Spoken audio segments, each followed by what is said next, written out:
Hi guys, hope you're doing well.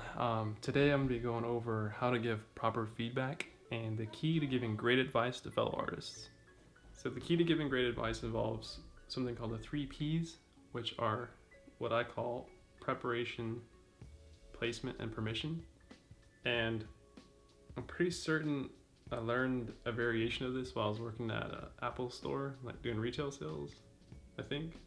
It works great, and that's just what I call it. Throughout the video, I'll definitely be going over what each of those individually means and how it can help you with giving good feedback.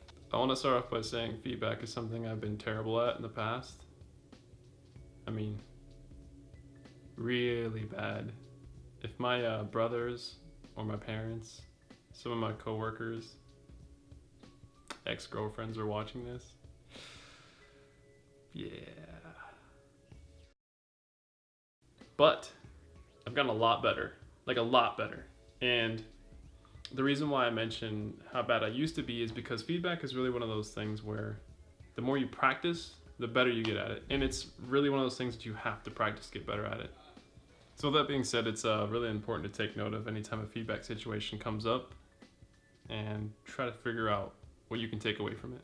I highly recommend, after watching this video, to try giving feedback to a friend or someone who's just willing to hear you out, because the sooner you start practicing after watching this, the better, because you're going to remember a lot of the tips that I go over. It may be pretty awkward at first, especially if you're doing feedback with a complete stranger, but I highly recommend giving it a try. It's totally worth it, and the better you get at it, the more it's going to help you with future employment. I mean, overall, it's just going to really feel good, and people are going to like it. Also, if you don't have a buddy or someone to practice with, I highly recommend just practicing with your own inner dialogue. Like, give feedback to your own inner self, because a lot of times you may not realize that the way that you talk to yourself is bad feedback and it's kind of bringing you down. So you might get some insight as to, better ways of communicating with your own self, because that inner voice can be a real jerk sometimes. Again, I personally find that giving feedback is not an easy thing to do. I think the reason why, especially for me, is my upbringing. I didn't get a lot of hands-on training or someone to explain to me how to give proper and good feedback. And so even though there was tons of occasions that demanded it, the way I went about it probably wasn't the best. And so for the most part, if I had to tally all the bad feedback I've given, it would far outweigh my good feedback so far. But what's important is that the practice is there, right? So if anything I've said resonates with you, that's great. I think you should watch this video to the very end. And I can't speak for everyone, but I can share my own personal experiences and do my best to explain what works for me and what's helped me a lot to have positive outcomes and even make great relationships because of feedback. Just a little disclaimer, this video is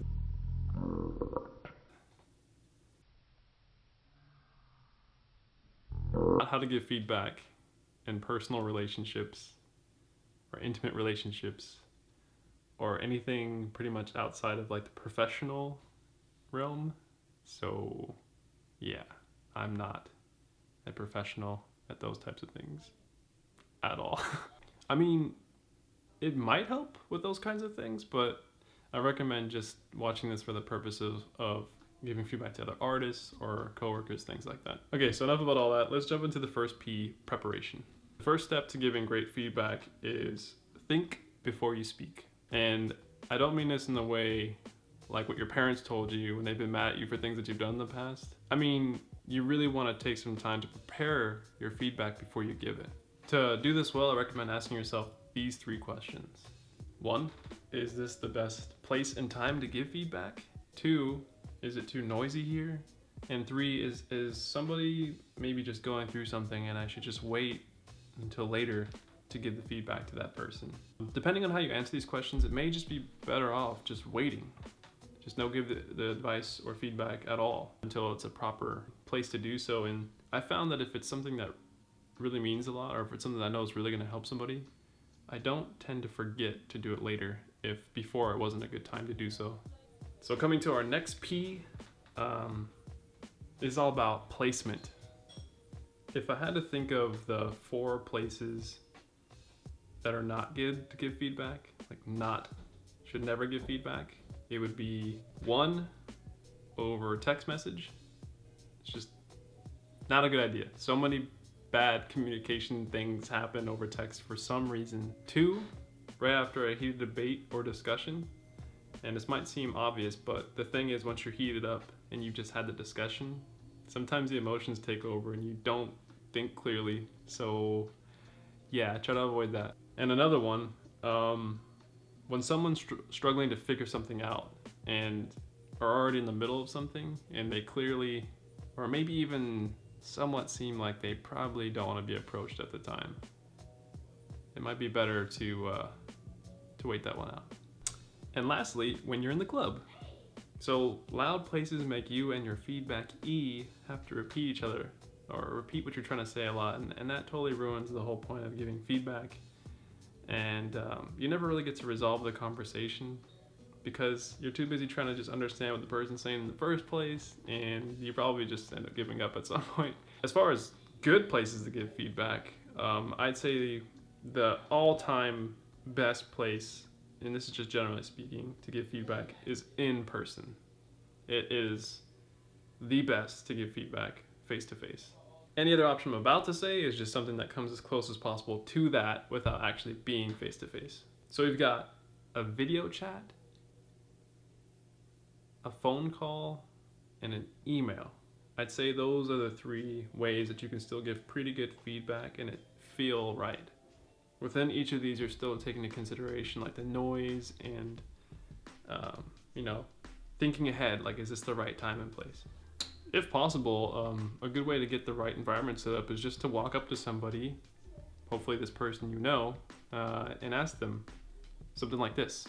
Hey, when you have some free time, do you mind talking about an idea that I have?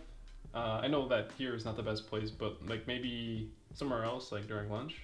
Or, hey, my name's Isaac, and I've been looking at some of your work, and I really like what you're doing here. And, it's kind of noisy and crazy right now. Do you mind if we talk over here? So the examples I've given are when you approach someone, but there's a lot of opportunities or situations where someone just comes up to you and asks you for feedback.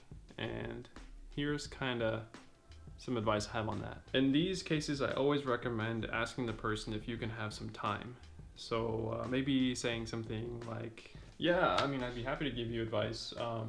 Can I just take some time to think about it though first and really make sure that I respect your time and put effort into giving you the best feedback I can possibly give? Would that be okay? It's especially important to remember to say something about respecting their time and appreciating the fact that they asked for your feedback in the first place. Really, it's a matter of trust at that point, that someone believes in you to give good feedback. That's why they asked you. And it's important to not say something like, not right now, because then it just sounds like you don't care. And maybe that is the case, I don't know, but for the most part, you want to really make sure that you're not coming off as though you don't want to at all, if that's just not a good time to give it.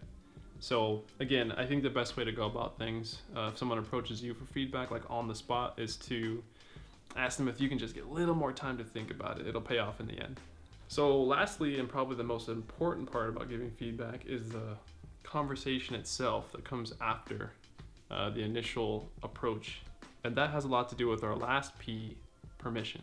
The number one thing that will almost always lead to a happy outcome after giving feedback or even receiving it is if permission was involved. A lot of times people don't receive feedback well because there's just simply a lack of consideration and really asking somebody if they're ready or not. Sometimes people just aren't ready to receive the feedback that you have for them, even if you know it's true, even if you know it's exactly what they need to improve or to make their experience a better one. It doesn't matter. You still have to ask permission, and if they're not ready, they're not ready. I really want to stress this point because I had a bad habit in the past of thinking, well, if I know that what my intentions are good, and I know I'm right, and it worked for me, then that justifies the fact that I didn't ask for permission. That's totally wrong. Don't do that. No matter how right you feel, no matter how much it helped you to improve, and no matter you can justify your actions, don't give that feedback if someone's not ready. Okay, so here are some examples of how I approach people and ask for permission. And it kind of goes into the actual conversation piece because it makes that flow much better. Hey, I really like what you're doing with your line work on that panel. It looks pretty sweet. It got me really excited because I was watching this YouTube video before and it goes over a lot of that same kind of stuff. Do you mind if I share a few of the things that I learned from it? And here's another example. And this one's more about coming back to someone after they've given you feedback and still asking permission.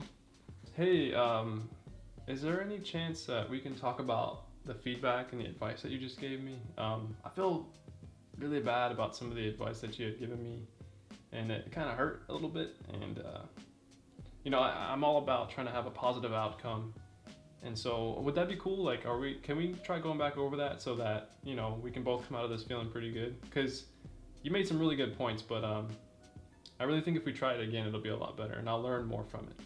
So let's break down why these are good examples of asking permission before giving feedback. So the first sentence you say should state how you feel and your intentions at the same time.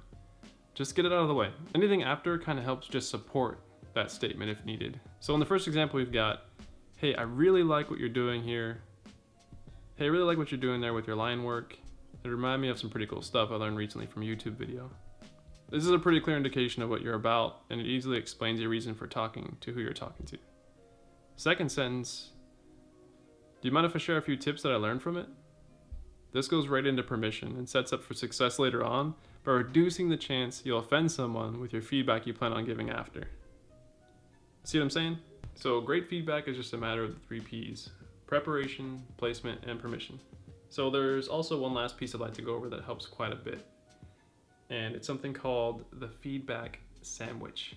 Essentially, it means while giving someone feedback, you're saying like some generic kind of compliment, and then in the middle, you got the meat of what you're really trying to say, which is like direct and subtle and like kind of harsh. And then at the bottom, you got another kind of crummy, no pun intended, piece of advice or like compliment that's not really genuine, and you just have this ugly kind of experience because it's not genuine except for the middle part that's all harsh. So yeah, you want to avoid the feedback sandwich. The thing is, when you give feedback to someone, they're going to be all ears and watching everything you're doing, because anytime you're going out of your way to potentially change someone's perspective or their life, they're gonna listen to you, and they're gonna know when you're being generic or not. So because of that, I highly recommend never saying anything that doesn't come directly from the heart, or the heart of what you're really trying to say. I mean, in a lot of cases, if you're not good at giving compliments, then just don't give them at all, but just tell the person beforehand, hey, I might come off as a little bit harsh, but please know that I mean well in my intentions, and all the feedback I'm giving are just things that I think will make you a happier person. So again, I always recommend posing your feedback in the form of a question that kind of leads to asking for permission. And to restate, the reason why is because a lot of times, I know I do this, I jump to conclusions thinking I know what the person needs, or I know what the person's thinking, or I know why someone's struggling with something because I've been through it too. But that's not always the case. Sometimes people aren't actually going through what you think they're going through, or think the way that you think. And so it's especially important to ask questions. And in these next examples, you're going to see how it kind of opens up new possibilities. So hey, I want to start by saying thanks so much for your time and letting me give you feedback. I'm really curious, and I want to know how you feel about your choice of color in these few panels. Can you kind of break down and explain to me what the thought process was when you chose to use these particular ones? So you see what I did there? I'm kind of opening up to a conversation, and I want to first make sure that what I think the person might be going through is true for what they're actually going through. So let's say the conversation continues, and now I'm acting as the person who's being talked to. I'm the feedback E, right? Yeah, well, thanks for being curious, and you know what? The truth is, I don't really know why I chose those colors at all. And I don't really have that much practice with color theory, and yeah, I probably should have spent more time on those panels to really make sure it looks finished. I don't exactly feel great about them either. So in this instance, the person who was being given feedback already felt kind of insecure about those panels, right? Like they didn't even know why they chose their color theory. They don't know why they did what they did. So if you came in guns blazing, given all this piece of advice, it might have kind of opened up some wounds that, you know, the artist was already going through, trying to deal with. So by asking questions, it kind of revealed the truth. And at the same time, when you do these types of things, it builds trust and it builds a relationship, which is super important and a great quality to have in any kind of working environment. It'll totally set you apart as an artist from others, because a lot of artists do not know how to do this. So anyway, at this point, I'd respond kind of like this. This is going back to me being the feedback giver. Oh man, yeah, no, I totally know how that feels. I'm still learning how to do color, honestly, and you know, how about we work on it together and try to figure out some solutions there. So when you're back at the drawing board or in your office, whatnot, you know, you can reapproach it. So I'd imagine at this point, the person who's being given feedback is a little bit relieved and is like, oh, okay, I'm not the only one who's gone through this. And yeah, you know, of course, I'm like, that's awesome, man. Let's work together. So yeah, from this point in the conversation, you can simply just go on saying what you normally would have said. Like this would be the meat of the conversation time, where you start giving your advice and mentioning, you know, any kind of resources that you might have to help the person. This is your time to really start saying the things that can help them. But keep in mind, this isn't a time to be a jerk or be rude.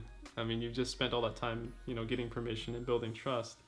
You still want to be polite, but it's just to say that now that you can be a little bit more free about what you say and not have to worry about hurting the person's feelings. Looks like the sun is going down. So something I said before about compliments is make sure that they're genuine. There's nothing wrong with giving compliments. It's just a matter of making sure when you're giving them, it's something you really mean and you're not just forcing it.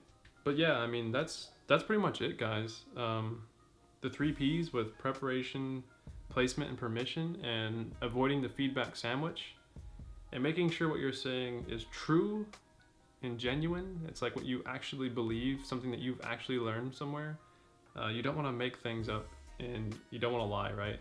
So if you do all of that, your feedback is pretty much guaranteed to be fairly awesome. I mean, there are rare circumstances where maybe someone's just not in the right mind. Yeah, so try not to beat yourself up if that ever happens, but yeah, for the most part, I hope this advice helps a lot. If you guys have any ideas, questions, concerns, anything like that about the video, please comment, send me a direct message if you can, anything like that. It'd be really awesome, because I'm always looking to improve in these videos, and I hope that my message is clear and how to give better feedback. It's a dream of mine to make all artists as good at communicating as they are at painting and drawing, and I think a lot of times not having communication skills can hinder an amazing artist from getting the kind of job that they deserve. So yeah, with that being said, as always, thanks for watching, guys. Peace.